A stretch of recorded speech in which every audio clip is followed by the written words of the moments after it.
Welcome to Michigan in Focus. I'm Bruce Walker, Great Lakes Regional Editor for the Center Square. With me is Scott McClellan, the Center Square's Michigan correspondent. Let's talk about budgets. It's that time of the season. Michigan taxpayers will be on the hook for a record $82 billion budget for fiscal year 2024.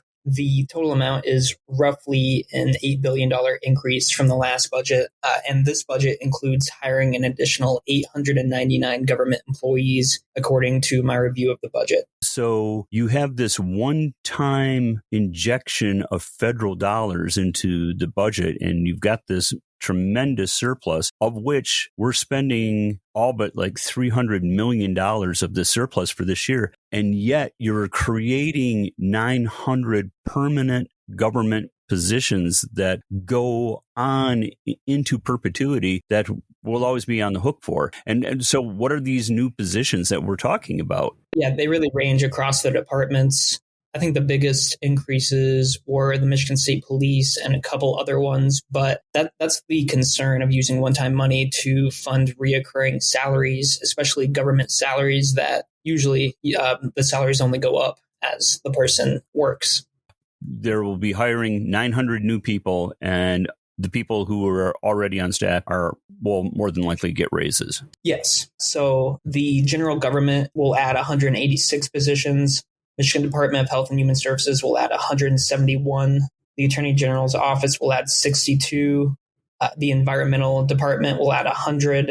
The Department of Natural Resources will add 136, and MDOT will add 168. You posted a story today, Thursday, June 29th. Subsequent to your publishing the story, there were several other news outlets here in the state that just bold-faced called out a lot of this as pork barrel spending. And pork barrel spending is basically unnecessary spending. It goes a little bit beyond the parameters of what one would expect government to pay for. So you have all sorts of things like $1 million for an Ann Arbor splash pad. And you said before we actually started recording this that there was another city that would be getting splash pads as well. What other supposed pork barrel projects have you identified in your story? Roughly $1 billion worth. I was wading through those this morning, trying to understand. So a couple of them, Pontiac's downtown will receive $50 million. A Macomb County Jail will receive $40 million.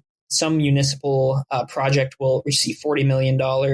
A Grand Rapids fire station will receive $35 million. The state will receive $20 million in high-speed rail grants. Greektown's corridor will get $20 million. Muskegon Walker Housing Development will get $18 million, and the John Ball Zoo will get $14 million. Those are some of the higher spending pork projects. And why there are so many shoved together at the end in the budget is because otherwise these projects would have to go through more scrutiny in the budget process. Through committees like the House Appropriations Committee that would really turn the magnifying glass on this. Exactly. But this budget was pushed through just hours after, which is it's a rarity in my time covering the Michigan legislature. And one of the reasons why this was able to be pushed through as quickly as it was is because for the first time since 1983, we have a trifecta where we have the same party in the governor's mansion that is also in both chambers of the House of Representatives, or the House, the Senate and the House. It becomes a little bit easier to push your agenda forward. Oh, definitely. Governor Gretchen Whitmer, her plan includes depositing $287 million into the Make It in Michigan Fund to match federal dollars for community revitalization. And I bet that was a lot easier to push through this year than in past years. Right. As you said earlier, Ann Arbor is set to get $1 million for splash pads, which for listeners, it's basically like a small water park. It's a place to cool off in the heat. The city of Troy will get $900,000 for a cricket field, and Novi Park's splash pad will get $200,000. Listeners can keep up with this story and more at thecentersquare.com. I'm Bruce Walker, Great Lakes Regional Editor for the Center Square. Please subscribe, and thank you for listening.